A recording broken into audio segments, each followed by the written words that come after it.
Song makes me dance every week. No one needed to know that, but I'm telling you anyway. Welcome back to Sunday Night Teacher Talk, the show for teachers by teachers. Because look, let's be honest, beginning of the school year is coming, and it's pretty nerve-wracking. Or it's already here. I mean, we're for like 3 weeks for some folks. People in Arizona have been in school for a minute. They're like ready for winter Atlanta break. Too. I feel like they're I in know, I like didn't think the so. last month. This microphone's out of control right now. Anyway, who cares? I finished my first week and it was a lot. I was a lot more tired, I'll tell you what, than I thought I was going to be. I came home that first day and I remembered my first year. Do you remember this? I do. We went to Denix, Yeah, which is like this fire. They just closed down this fire hot roast beef joint in Jersey that's like Philly originated. They offered like 3 things, but they were all delicious. But we drove it was not close. We drove all the way there. I got a chicken parm sandwich. Yep. I think I fell asleep around 5:30 that night. You ate it and then passed out on the living room floor. Woke up, went to the bedroom, got up the next morning, went back to school. Yes. I think that happened for a while. Yes. It was crazy. So, you know, when they say things like, I get, ain't no I would be tired. No, and new parent tired. And then my second year, we had a baby and I was back to teaching. I was like, yo, like this is a game for the young. I don't know if it's a game for the over 30 crowd, but yeah, anyway, so super tired, but had a great week. I'm more than happy to talk about that. But I want to save this time for your questions. I have a video coming out sometime this week. I'm going to Detroit this week, so it's throwing a little bit of a wrench in my editing plan, but I'm going to speak in Detroit, which also throwing a wrench in my lesson plan this week. But I am sorry, my ADD is going nuts because I'm thinking about what am I going to do this week, and that's not where my head should be right now. Like, pull it back in, rein it in, Reynolds. So I don't know what the heck I'm talking about, but look, our light popped on. Was it on when we started? Oh no, I don't think so. It's really on the fritz. I think there's a Demogorgon nearby. We need a better light company. Let's hit it. All right, you ready to start? Okay. We're going to start off with, you guys, thanks for super chats. Oh, yeah. We appreciate them. Thanks so much. And I'm going to start off with your questions. Feeding my kids. You've bought your question. Okay, John saying, I've been assigned to mentor a fresh out of college new teacher this year in my subject area, 9th grade health. What advice would you give to me in your best Jesse Cole fashion? For those of you who don't know, Jesse Cole is the owner of the Savannah Bananas. Yes. Who says, you know, I have a number of filters that I run. I don't know that I've actually talked about this before, real quick. But I was talking to a new mentee yesterday, and I was talking about this idea of like how I run things through filters before I teach anything. And one of those comes from Jesse Cole. So like one of them is like, what if this was easy? So I think teachers innately overcomplicate things in the sake of quote unquote, I'm doing air quotes, even though I don't like air quotes, rigor. And to make their lesson plans look a certain way, to make observers think a certain way, to make students think a certain way. But it's like, dude, what if this was easy? Like, just break it down. And then one of the other ones is whatever's normal, do the complete opposite. So if I were encouraging that new teacher, I would tell them to like use your imagination, like come up with cool stuff to do. Don't look at what everyone else is doing and just do that. What I would want a new teacher to do, and what I feel like I was encouraged to do to some degree, not even to the degree at which I would mentor myself, but when I was in student teaching, I was encouraged to go with my own ideas. But I will say my mentor teacher sat in the back and took notes, and they were no holds barred notes. If he didn't think something was a good idea, if he didn't think that was really selling it, if he didn't think that was a good lesson move, if he didn't think like whatever he thought or of positive or negative about what I did, he told me we had like a meeting immediately afterwards and we would talk about it.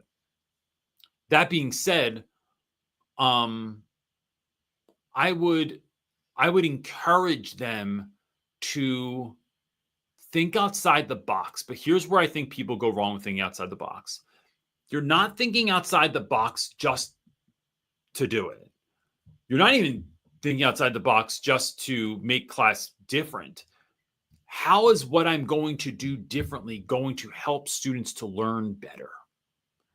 And that's what I'm looking for. So how can I make this, if it's a health concept, if it's a fitness concept, how do I make it come alive so that students actually get it?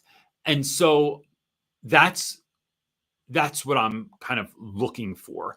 And then I don't think folks are like encouraged enough to do that.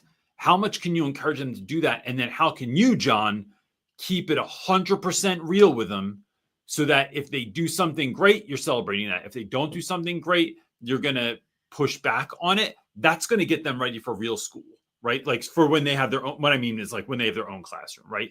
Because then when they have their own classroom, hopefully they've exercised a bit for a few months of like or if they're a mentor teacher, maybe they're not student teaching, maybe they're like a brand new teacher. I think that's what you said.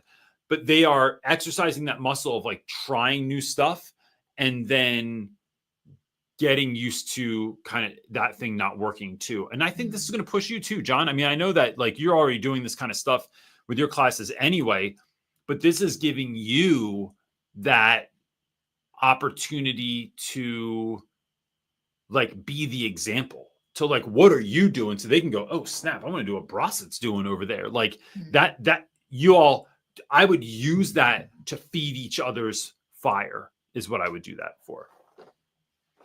All right. Here my little like.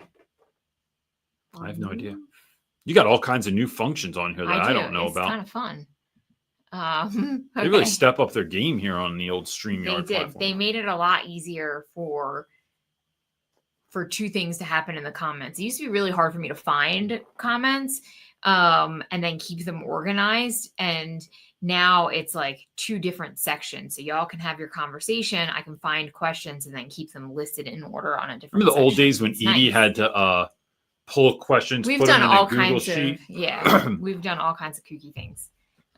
Okay, well, our next question is to Ruth. Ruth, thank you so much for a super chat. We appreciate it as always, and love to ensure that we get your question answered because sometimes that's tough. But Ruth is asking, teaching a new course this year, health sciences for middle school, suggestions for fun Fridays. I really want to do that this year, 7th and 8th grade, possibly related to health, careers, and biomed. First of all, I'm going to sneeze in a minute. I just want to warn everyone. Thank you. Second of all, speaking of health, Ruth, I'm going to sneeze. Ruth, I think this is an awesome idea. Y'all know that I do Weird Fridays. I didn't do Weird Friday this week. Just getting back. I forgot about it. I keep saying like. Side note, I'm going to get to Ruth's question. The amount of stuff I have forgotten that was so. I never even made videos about half this stuff because it was so part of my rhythm that it's like, I don't have a place in my room for kids to turn in work. Like, it's just like, what do we do with this? Just give it to me. And then I put it in a drawer. I have like a whole drawer of papers on Friday that I had to go through. You came home with like 2 manila envelopes and it was like. Yeah.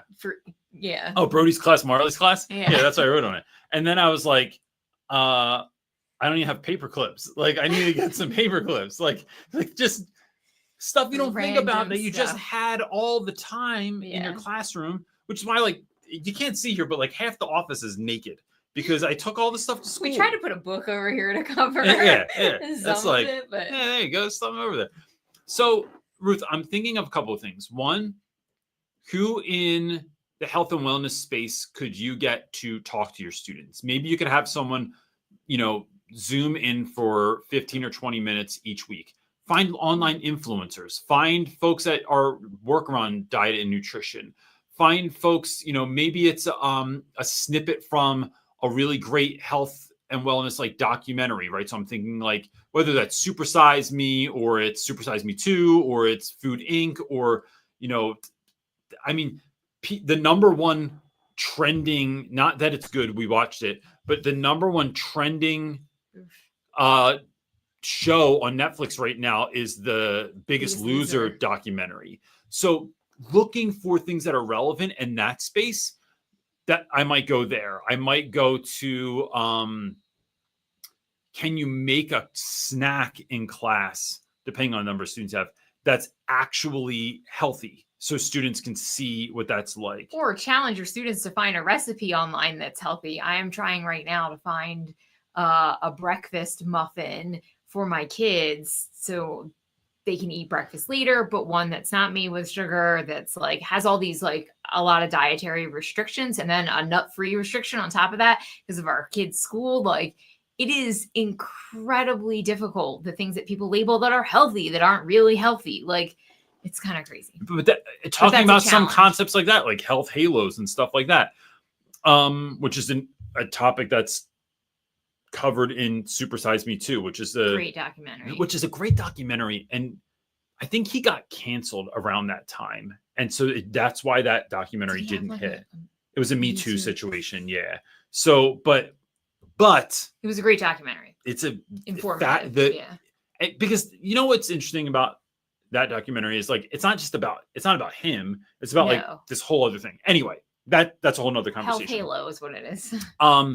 Or Ruth, a physical challenge. Is there some kind of physical challenge you could have kids do, like certain yoga poses, right? I've been to a lot of yoga classes in my life. It's the least favorite thing that I ever did for exercise, but one of the most beneficial, ironic. But like, see if kids could do some of those things. See if they could, they just brought back the presidential physical fitness thing. Like, can kids do those activities? Like, how long can someone hold it? Like a standing chin up or a bar hang or something like that. Like, that's why I would think about some fun stuff like that. And have ChatGPT help you run it through and see what you guys can come up with together. Yeah. Okay. John is up next again. He is asking, when is Teach Your Class Off, the sequel, coming out? Let me say this. It's due. I have 100 ideas. However, I've even thought about co-writing, and I have someone very specific in mind who's not huge online, but they are awesome. I think my thing is time. And now that I signed up to teach, I'm like, bro, it is like I'm spending all day, like I'm spending so much time creating lesson plans because I want everything to be super next level. And we're creating lesson plan. As I'm creating lesson plans, I'm creating them to sell. So like right now I'm working on my oral tradition thing I did for years. I've talked about this a million times, like about my ghost stories that students write. We go in the creepy cellar and all this stuff.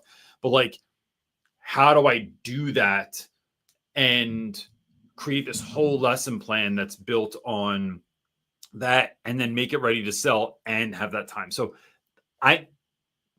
it's as soon as I figure out the time, because I'm also trying to dial in, like even my gym time. We're finding that like going to the gym as a family at night sucks. It really should be done in the morning, but then like trying to figure that out too. Like, who wants to go to the gym at 6 o'clock in the morning? Yeah. Young me did. Young me used to go at 5. Yeah, 48-year-old me is like, you know what, bro? I feel 8 a.m. is a good time to go to the gym. Yeah, I agree. I'm not sure that's going to fit in our schedule. It's really 2 cups of coffee in. It doesn't really matter the time. If I can just go 2 cups of coffee in, I'm way better. You quit with that coffee. All right. I'm working on 1 cup a day. I will not quit no with cup coffee. no cups a day. An achievement for you. Okay. Moving on, Josh is up next asking, my first day with my 7th graders is Tuesday, so I'd love your insight. What's one part of your first day activity that went really well, and what's one thing you'd change if you could redo it? So I have my first day videos coming out as fast as I can get it done. I did a first day cafe where I had hot cocoa and tea, and you can have your own version. Never Never did this before in my life. It's not your general first day. So I will say that what I still do on the first day is like super rah rah. This year's going to be the best thing that I can make it. I hope you love it. Even if you hate school, I hope you hate my class the least. Here's a bunch of ideas and things that we're going to do this year. That's still a part of it. What I did this year was I went really deep on this idea of like the beginning of the school year is not going to be like anything else. You've like nothing, like by design, I'm trying to do something different than the other teachers, not better. I'm not saying my class is the best. Like I'm not into like trying to compete like that, but I wanted it to be different, right? And I hope everyone's is like, I hope everyone finds their own flavor and way to make things a little bit different. Like that's what I think is fascinating. But I know how everyone else was starting their class year because they either talked about it or the kids talked about it. My kids talked about it last year. So I did the opposite. And that is not talking about rules, not going over the syllabus, not talking about systems, because to be honest, it's not even that stuff's not important. It's that, and the more I think about it, I have a lot more kind of like guidelines. I don't know if I'll take that from Rusty this morning, but like, they're not even like, rules, but guidelines necessarily that are, but they're not relevant right now. Like, I don't want to talk to you about how to hand in homework when we don't even have homework. Like, I'll tell you that when it comes up. So I don't spend my time doing all that stuff. I want to spend time telling you how awesome this year is going to be. And then what the first day cafe did is I had this like little cafe situation set up on a table. And then we sat down and I asked kids a bunch of questions about like, what makes class go from it sucks to it's tolerable? What takes a class from tolerable to actually good? And what have those good classes looked like? What's a rule that you wish that the school would change? What's something that you wish this class could be this year? And so I'm asking a bunch of questions to the students to really try and get a sense of like, not just what their answers are, but this is going to tell you also, Josh, like, who are your talkers? What kids are sharing? What kids don't share? What kids have a hard time? Like, you can see them really thinking about it. What person isn't paying attention to anything? It really starts giving you a feel. And the way I did it was we sat in a circle, sat down, and all kind of looked at one another so that it was this communal feel, this cafe feel of us just sitting together and working through this stuff. And I thought it went really well. What I wouldn't change anything. What I would remind myself of is that not everyone knows me yet, so they're not going to talk. It's not that they're not interested, it's that they're not confident enough. And so I have to build that know, like, and trust factor to start getting more from my students. And so and I let them know that. It's like, I'm good with the uncomfortable silence. I'm good with the thinking about it. And have more questions ready so you don't have to sit with any single one for a long time because you're like, I only prepared 3 questions and no one's answered the first 2. Like, what am I going to do for the rest of the period? Have a whole bunch of questions and see what lands. Real fast, I want to go back to Ruth. Someone left in the comments, New Mexico is in their title. I can't find the comment to throw it up on the screen, but they said that they would have your students as a weird Friday activity.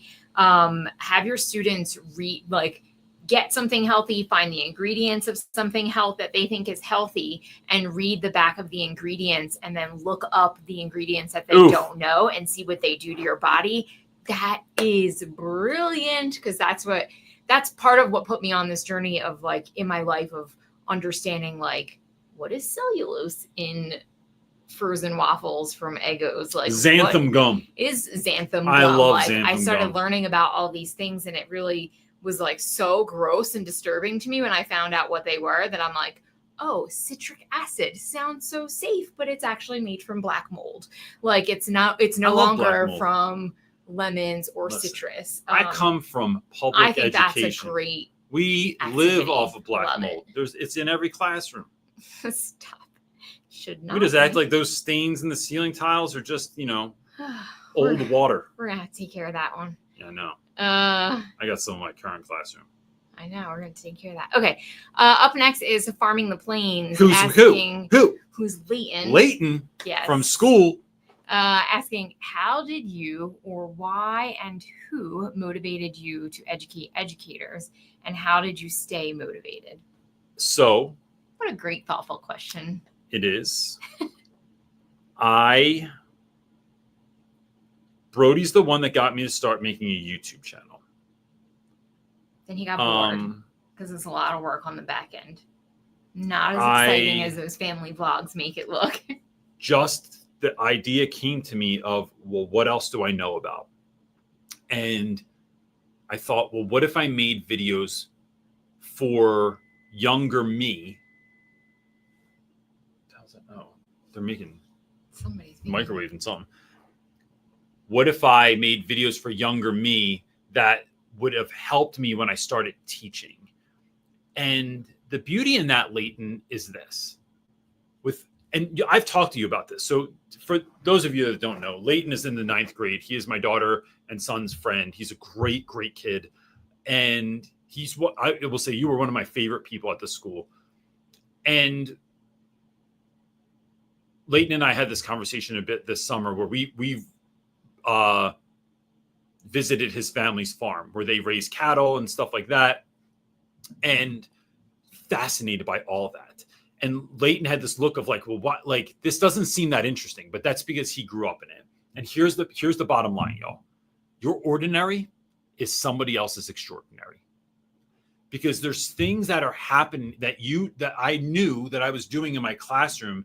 Like, I remember the first time I posted about a cereal party. And in like a couple weeks, do you remember this? I got pictures from someone in Mexico. I got an email from someone in South Africa and from South Korea that had cereal parties. This is how naive I am. I didn't even know they had cereal in any of those. I thought it was like, because I just think of like Americans eating, like no one in Paris is like having a bowl of Kellogg's in the morning, right? So I don't think so. I think you're wrong. I thought it was innately an American thing. And well, you know what? Also, when we lived in Africa, cereal at that time, that was in 2000. I don't even remember, 4 or 5. It was $9 a box for a box of cereal. And it wasn't the family size. I just want to say it's probably average price. And we had to drink room temperature milk. Remember, it came in those cartons on the shelf. It wasn't even refrigerated.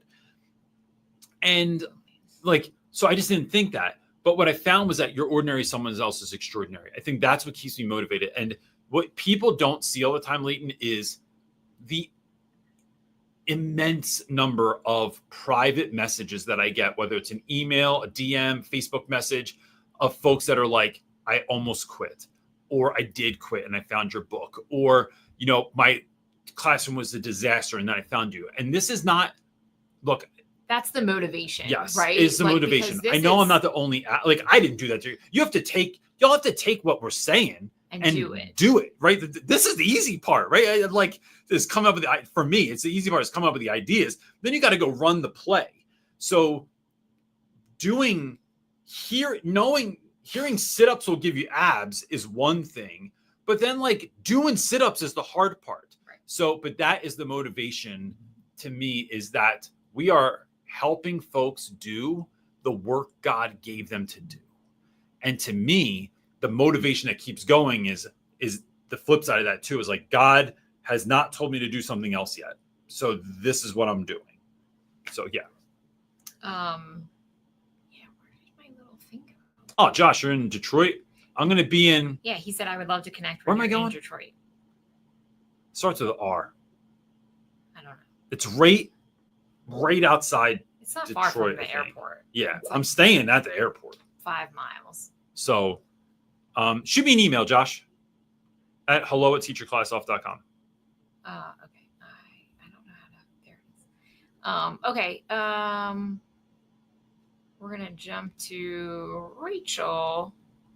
Torch is asking. So thank you so much for your super chat. Thank you very much. And also we're just asking. So now I am now the science teacher. I am 6th through 9th. I am 6th through 9th math, 1st through 3rd. Oh, I'm 6th through 9th math, first through third periods. And then 6th to 9th science, 4 through 6 periods with no prep period, any help. Bro. I think that's what was tripping me off. I'm like, you first said you were science. Now you're teaching math. I'm not computing. Even But that's holy what her smokes. brain's feeling like right Yeah, now. I bet. All right. I'm This is like a whole thinking mentor of call. kind response, not to you. You are To wonderful. the people that gave you that schedule. Yeah, the people that give you that schedule are out of pocket. Here's the thing. One, I'm gonna say a couple things here, right? One, I think teachers that get ridiculous schedules, ridiculous course loads, class loads, no preps, extra stuff to do, like they got duties, they're picking up extra classes, whether it's for themselves or for other people, like all the things, bro. Learning to say no is important. Learning to tell the school, this is too much, right? Teachers instead feel like because it's the job, this came up on the Rules to Engagement episode this weekend, which is a new episode out. If you have not watched it yet, we had New York Times bestselling author Nick Stone on there, who wrote really good. Dear Manny, which is like one of her biggest books. It was awesome, and we had a moment there. Anyway, it was really great. Teaching is a passion job. It doesn't mean you have to do all the things. Don't do all the things. All right, I have a question. Here's yes. a caveat for that, because she says in the comments that it is a brand new public charter school and enrollment is very low. We can't afford a science teacher. So that's, I guess, why she's fine, but I need more time. Or you need to purchase a curriculum. Or you need to give me funds to purchase a curriculum and resources, because sitting there and trying to come up with all that stuff, it's just too much. And yes, you're new. I got it. But I can tell you from experience, right? Maybe your school is different. And I'm going to tell you what to do anyway. Like this isn't my only answer. I'll try and be quick with this. That schools say, hey, listen, we're new. It's like we're a startup in business and everyone's got a lot of roles for now, but it will change later. It doesn't. It literally never changes. They get you used to doing 100 things so that next year you can do 102. That's all that ever happens unless you say no. And how do I know that? Because I've learned how to say no. Now, look, there might be something in this where and I'm saying this because I've heard this from other folks. I've heard friends of mine say that being male gives me a little bit more space right there, or being a white man in that space gives me a little bit more room to push back. Perhaps. Maybe you're right, but I still think it's still the right thing to do. And then come up with another, if you can, what I do whenever I have any problem with what admin's doing, I come up with a better plan so that I'm not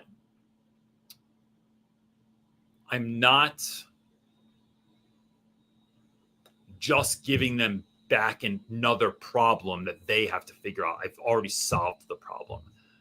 Short of that, it is, don't recreate the wheel.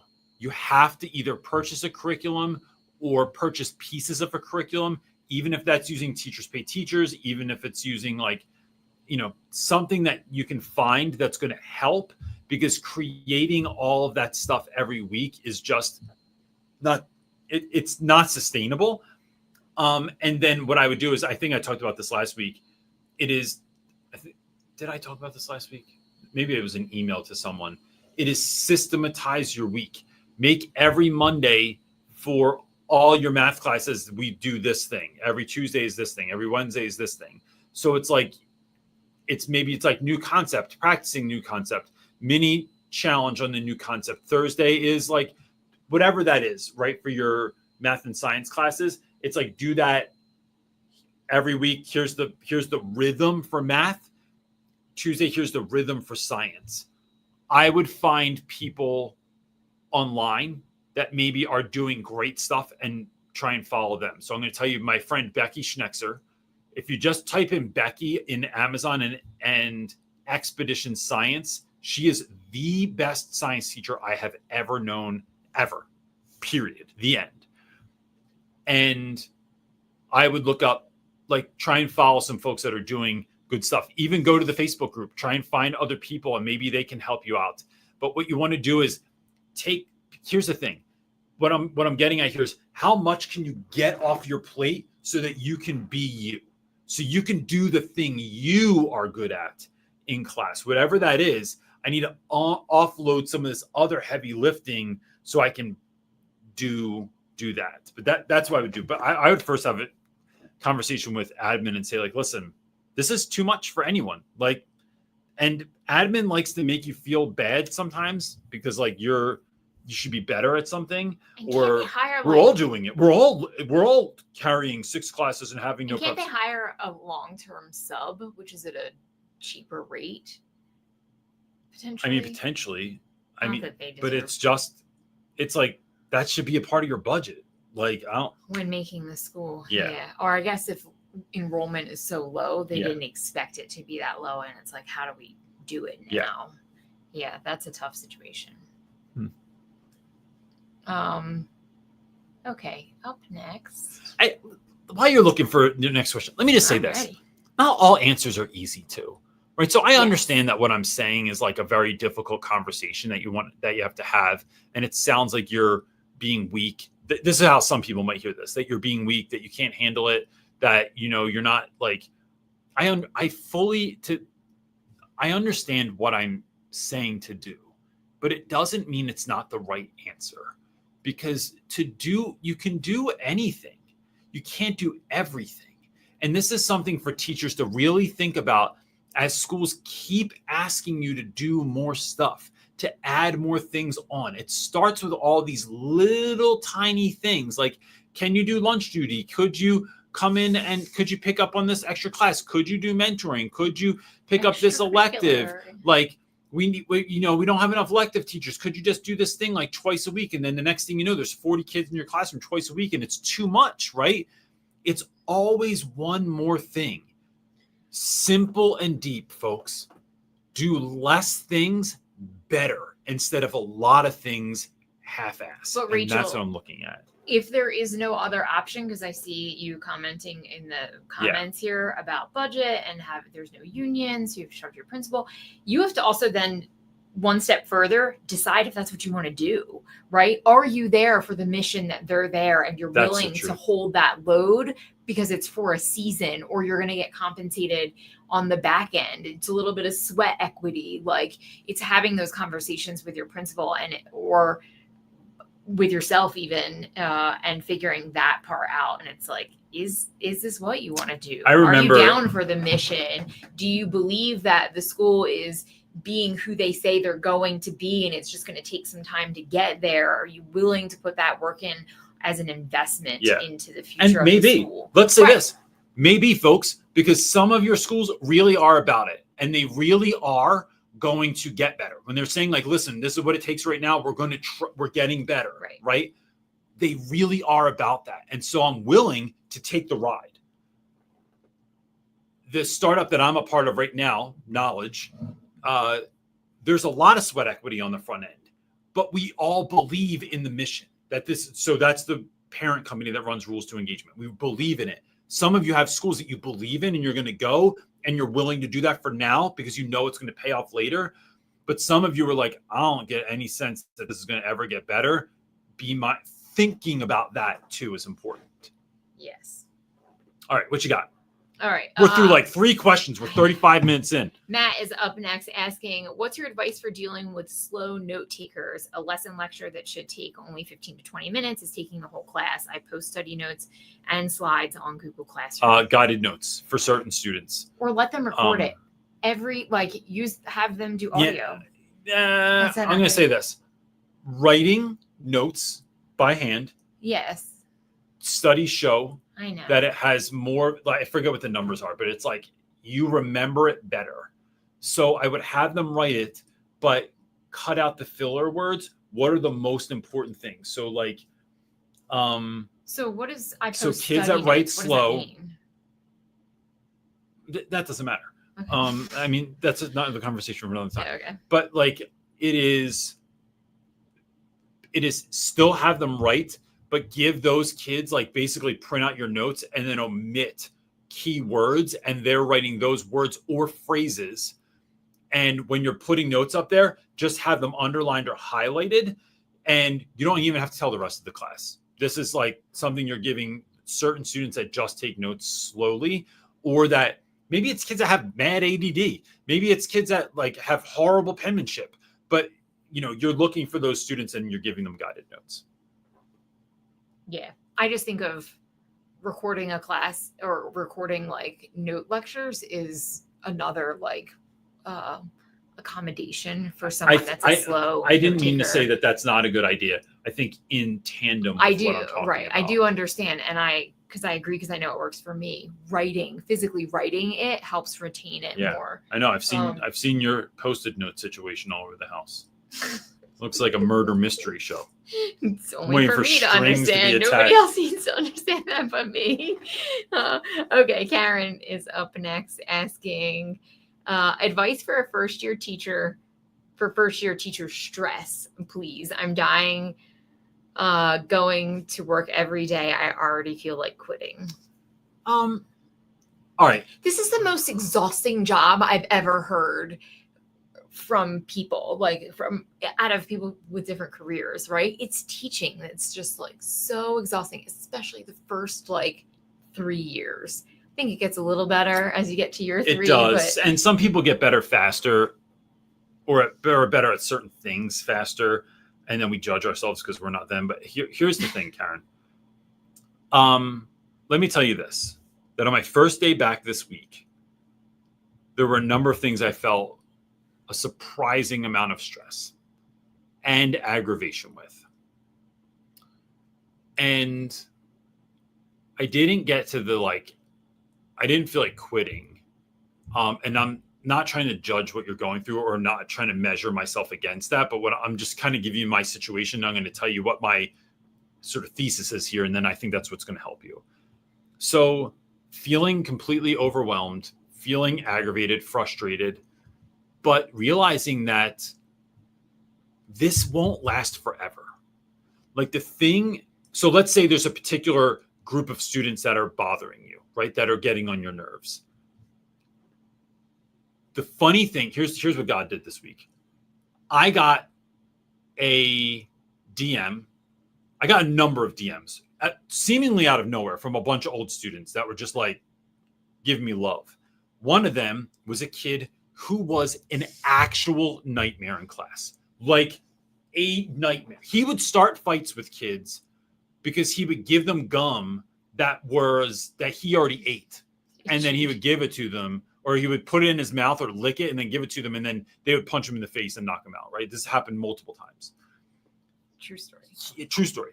He was a nightmare. He is now a middle school teacher at my old school. And then wrote me an email or wrote me a DM just saying how much when he went into school, how much he was thinking, how much my class meant to him, how much I meant to him, what a great experience he had in my class, and that he hopes to be able to teach like I taught and he wants to be for someone else what I was for him, basically. Dude, I had zero idea that this kid had any, that we had that connection. None. I can't tell you how many kids that's happened with. So here's my point here. You're dealing with situations now that are problems, but they're puzzles. You just have to figure out the puzzle. And knowing that, and not just hoping you're going to figure out the puzzle. You're going to figure out the puzzle, but it's doing, the more puzzles you do, the better you get at puzzles. If you don't do puzzles regularly, you're not very good at puzzles, right? You're just going to you don't have a system. When I open up a puzzle, I'm like, we're doing the edges first. We're flipping over all the pieces. We're coordinating before we're even putting it together. We're organizing the pieces. We have a system in the Reynolds house. Your system's different than my system for puzzles. I'm just going to say. But some people's systems are better. I'm just saying some people like mine are better.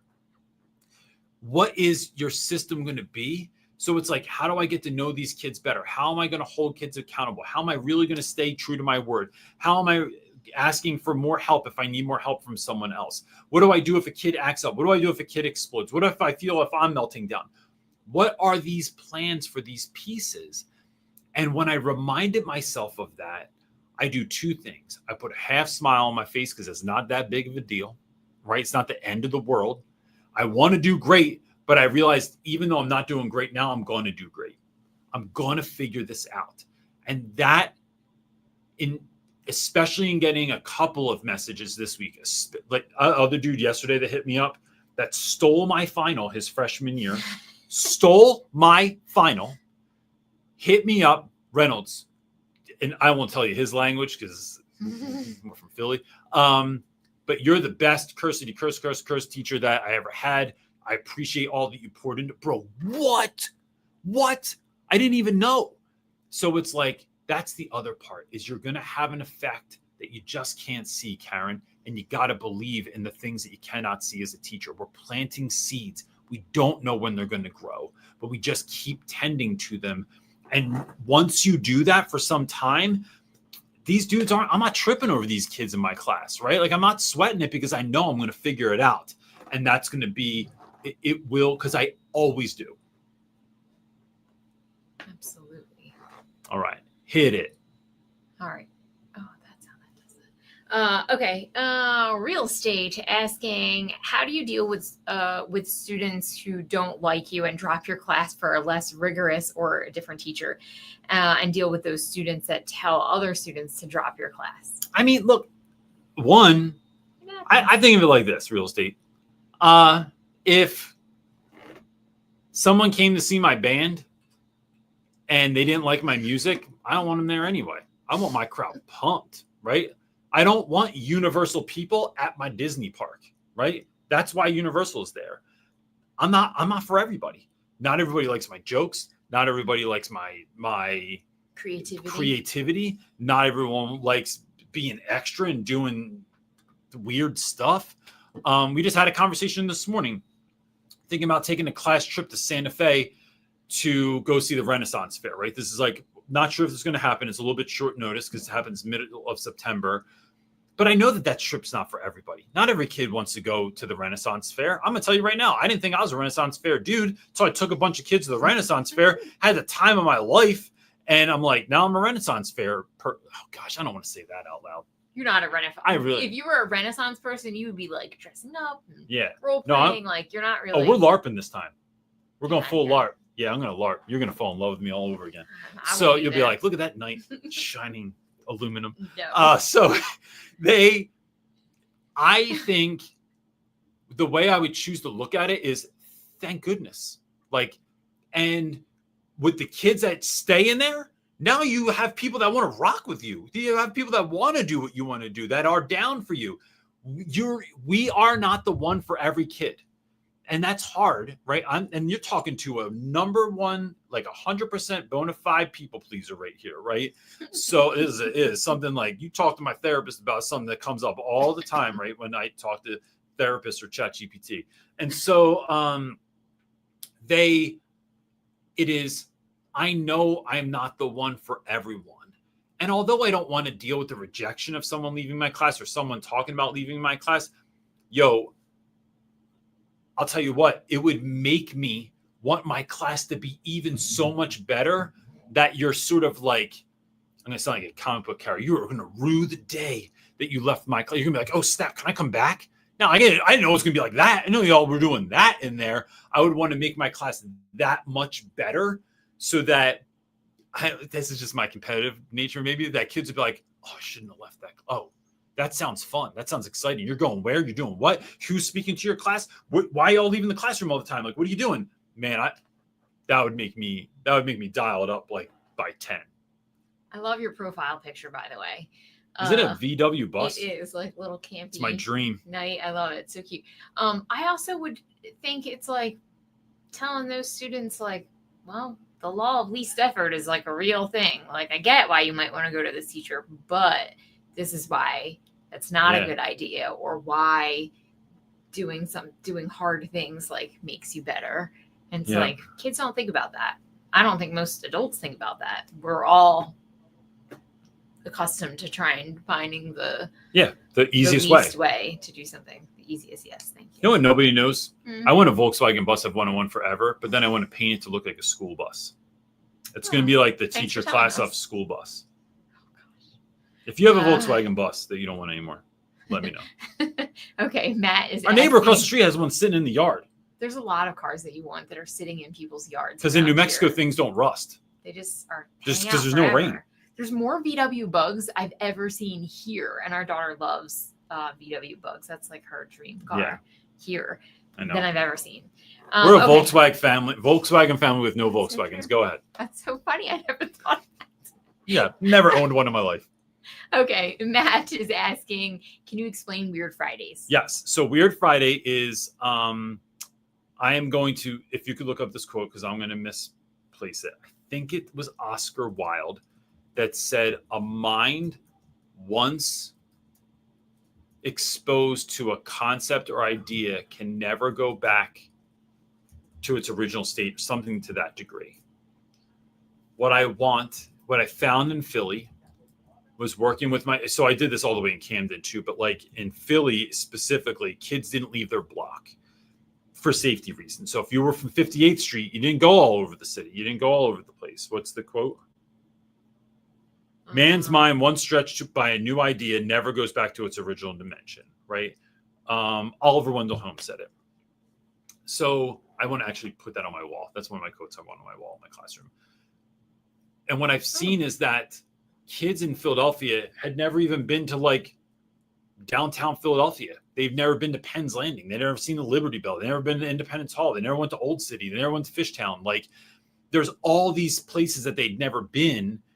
And so what I want for students everywhere is to expand your horizons, to experience things, because I truly believe you're the average of the 5 people you spend the most time with. But like, if you've never, like, and I've seen this so many times, right? By like taking kids on trips abroad, taking kids on trips locally, having people speak to them through Zoom calls or going on trips to folks' businesses or art studios or whatever. Having that exposure expands possibility, right? You can see maybe a bit more of the fullness of what God has created for you to be. Because if you don't know that it's there, you can't go there, right? It's like old school Zelda maps, right? In the old school Zelda, they only showed you so much. You didn't get to see the whole map until you went and explored on the adventure of that place. Weird Fridays are a way for me to get kids tapped into ideas and basic ideas and like that they might not notice before. And some of them are silly and fun, like reverse graffiti, or people that make weird inventions, folks that create awesome children's books. But it's a way for me I know kids watch a lot of stuff on social, a lot of YouTube, but they're watching things that the algorithm's feeding them. I'm putting them onto stuff that they might not otherwise know about. And so it's a very quick 5-10 minute activity. So I'm either talking about something, I'm showing a video of something, we're explaining something, I'm introducing them to something on Fridays, and it's just a fun way to kick off Friday. A lot of times I actually do it at the end of class on Friday. So it's like, hey, if we can get through all of this, y'all, we're going to have this sick, Weird Friday video that you're going to love, or I have this trick I want to show you, or I want to spring something on you. It's like an incentive to get through what we're getting through. So Weird Friday is not the whole class. It's a segment in your class. Yes. Okay.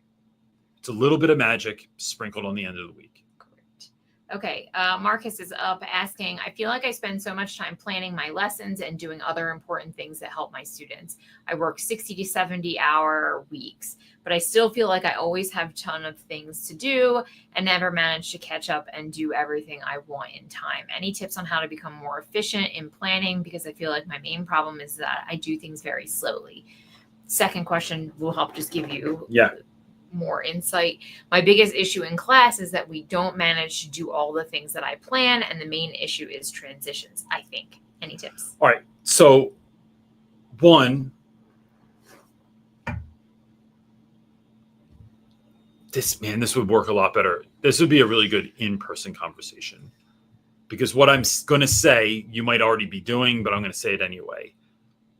Marcus, I would look at what are you doing as an educator that only you can do? And what are you doing as an educator that someone else could do? And then I would try to delegate, even if you start small, delegating things that like someone else can do.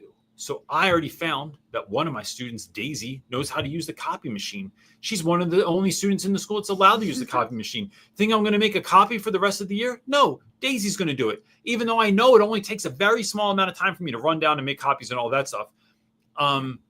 Until I get the courage to use my skateboard in school, I'm not, which is something I'm working on because I did it all summer. I'm not making copies, right? I don't clean my boards. I don't clean up after class. I don't pick up all the pens and pencils. I don't rearrange my desks after class. I don't hand out papers. I don't collect papers.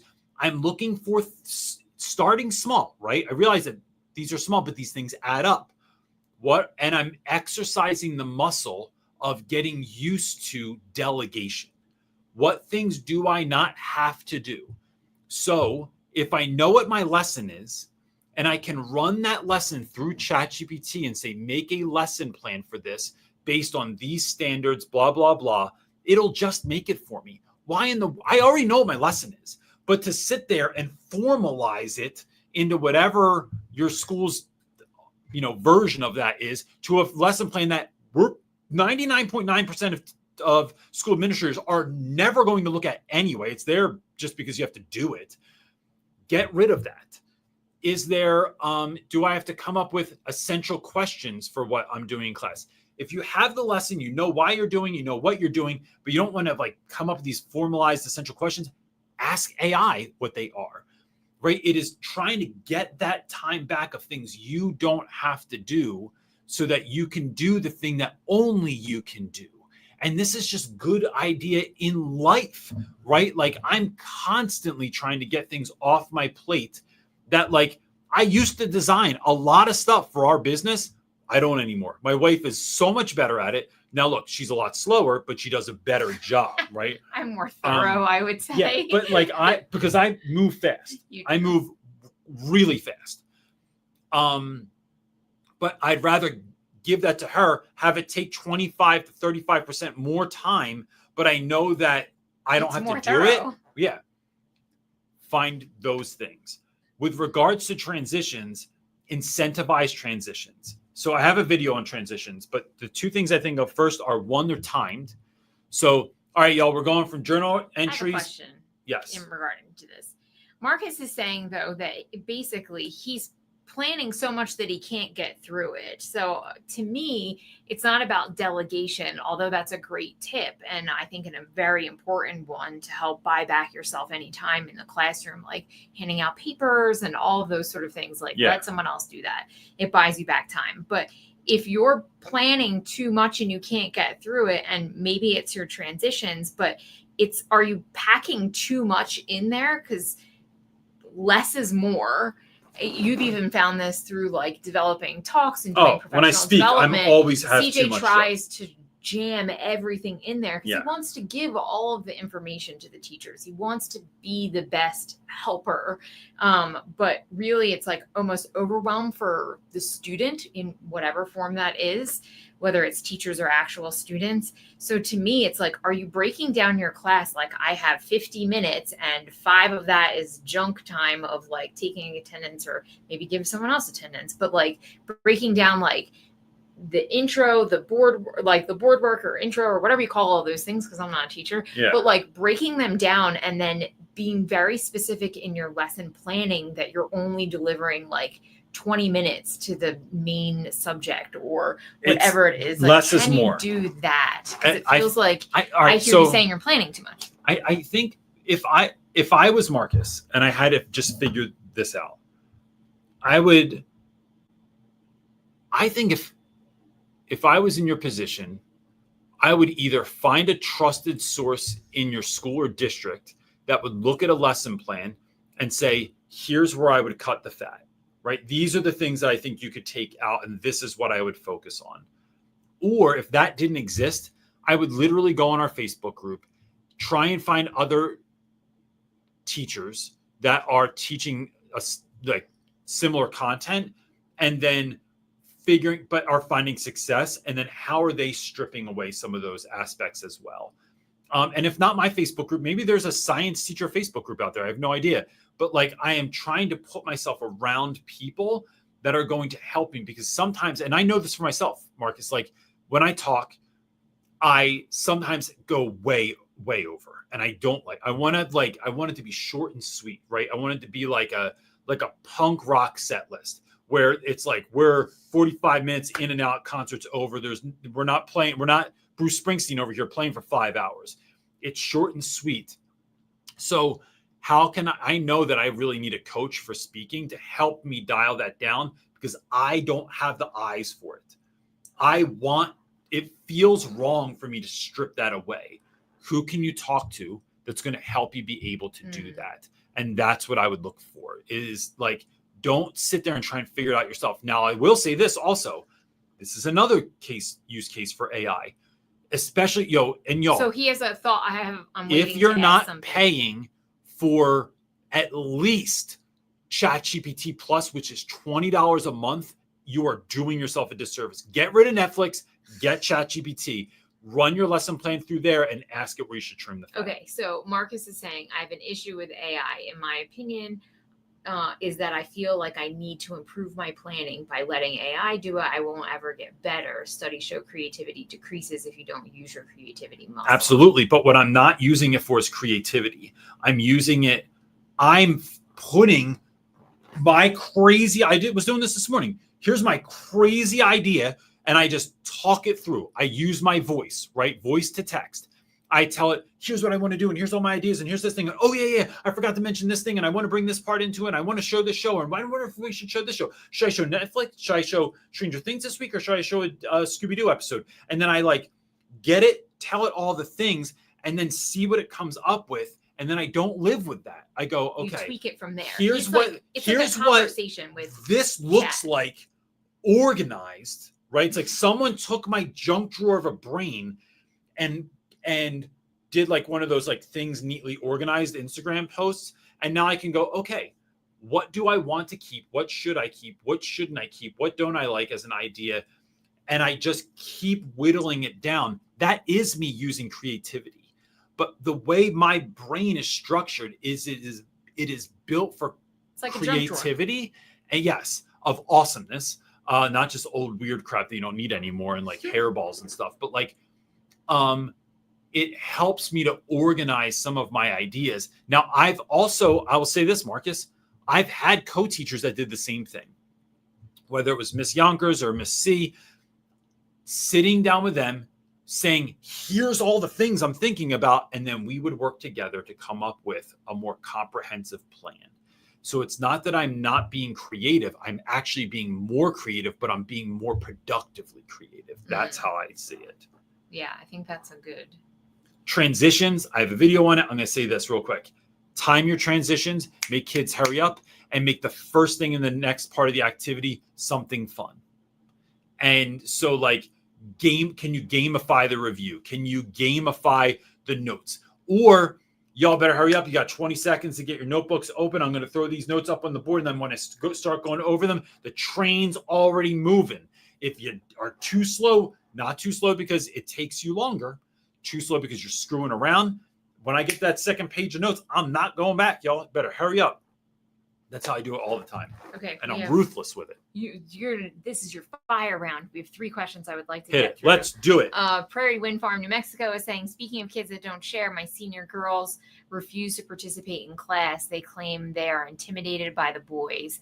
Only 2 participate regularly. How do I get them to engage? So this is the conversation. I had this conversation the other day in some fashion. The question I got was, why do we have to present in front of the class? I'm going to tell you why. Because the world tries to shut you up. That as a child, you are told speak when spoken to and then are never spoken to. So whether you are a woman, whether it's you're of a different political affiliation, whether it's because you're brown, whether it's because you're not from America, whether it's because you're not originally from this neighborhood, or you go to a different church, or whatever it is, there are pockets of people in the world that are going to try to shut you up. And if your young women in the class are too intimidated because there's boys in the class, we have to help.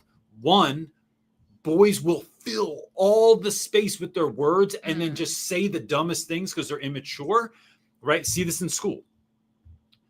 How do we help those boys to check themselves and make sure we're creating space for other people in class that take longer to process, that might not say things the same way as you?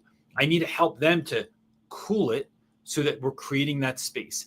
And then I want the young women in class to feel the courage. I want you to practice being courageous and know that I have your back, that no one's going to not, like when you're speaking about something and someone starts yapping and running their mouth, I'm going to shut that down and then continue going on.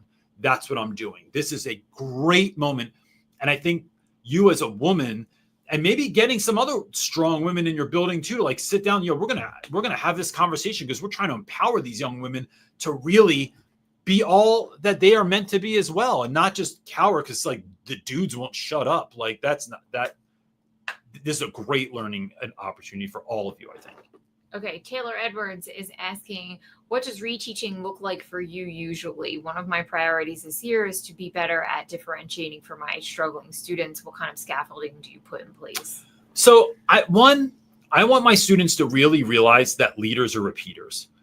If you're not paying attention, I get annoyed when I have to repeat directions and things like that. If I can see that like you're someone that needs smaller steps given to you, I'm down to do that. Like I said earlier, maybe it's creating guided notes. Maybe it's sitting one-on-one with the student. So last week we were doing Google Slides, and I had a student I had to sit one-on-one with and walk them through the steps on how to create that first slide and half of the second slide. And then they were good, right? But I'm getting the class, I'm orchestrating in such a way that I have time to just sit with the kid and walk them through. And I'm not doing it for them.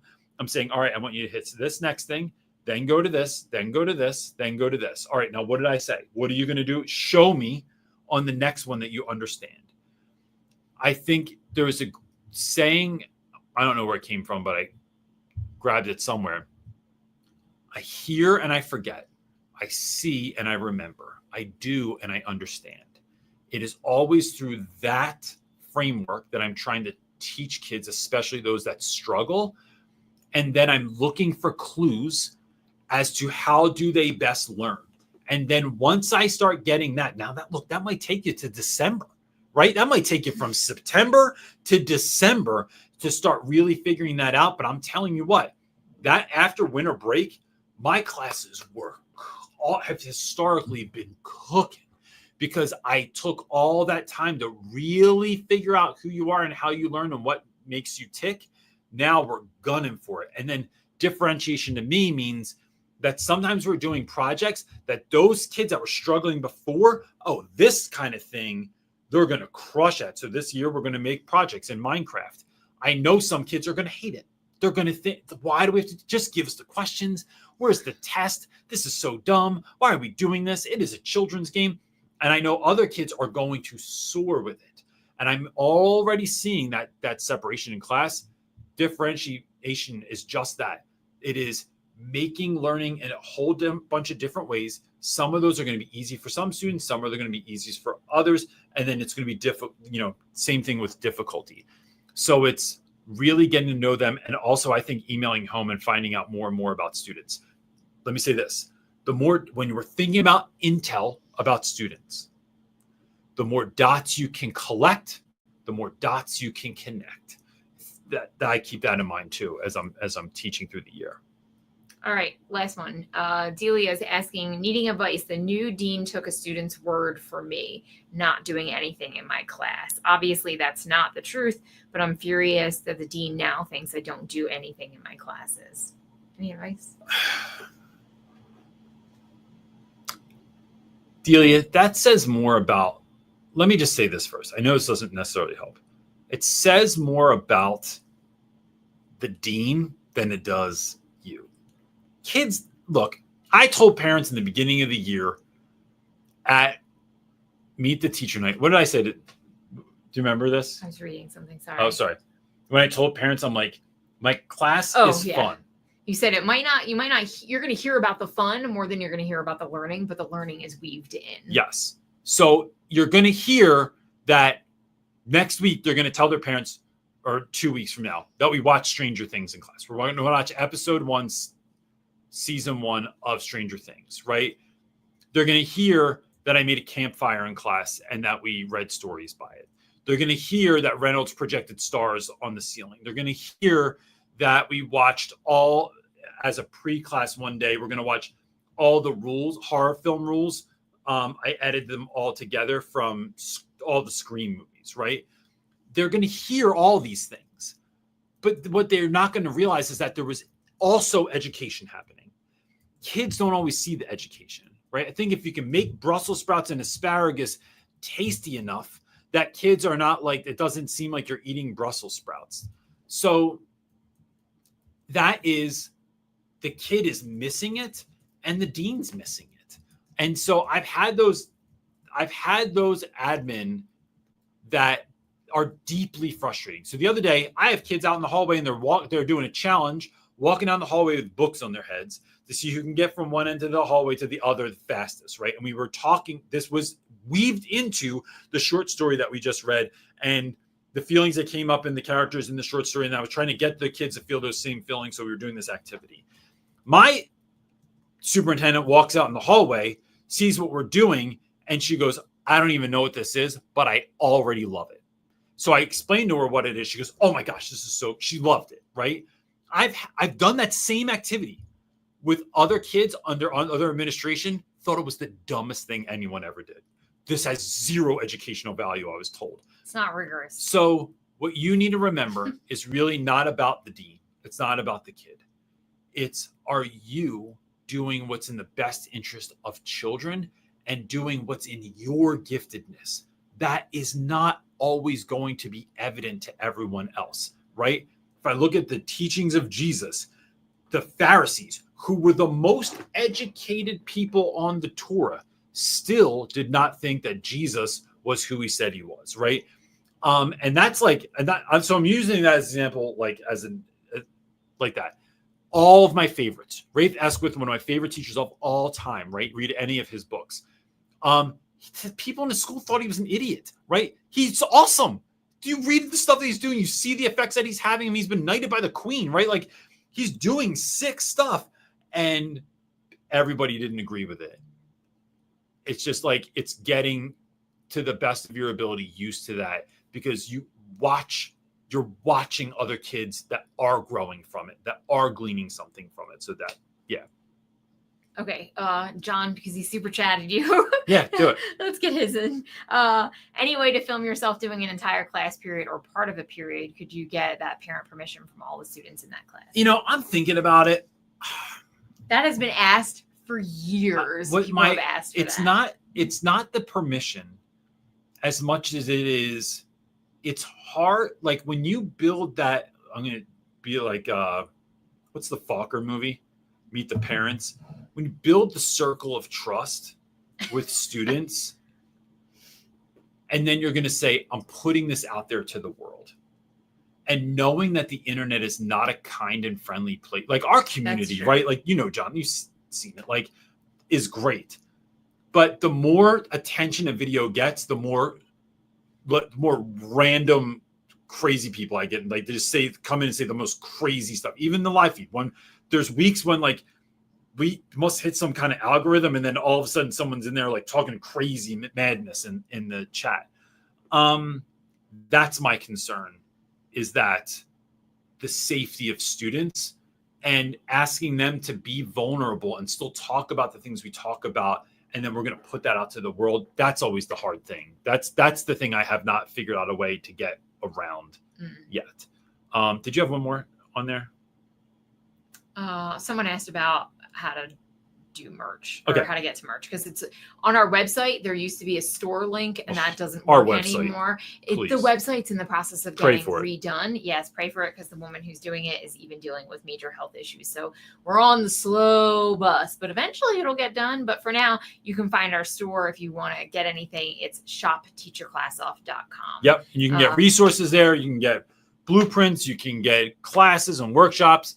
We hope to have stickers soon. I don't have them right now. Stickers. We're working on new shirts. Marley, my daughter's was working on some pennants yesterday.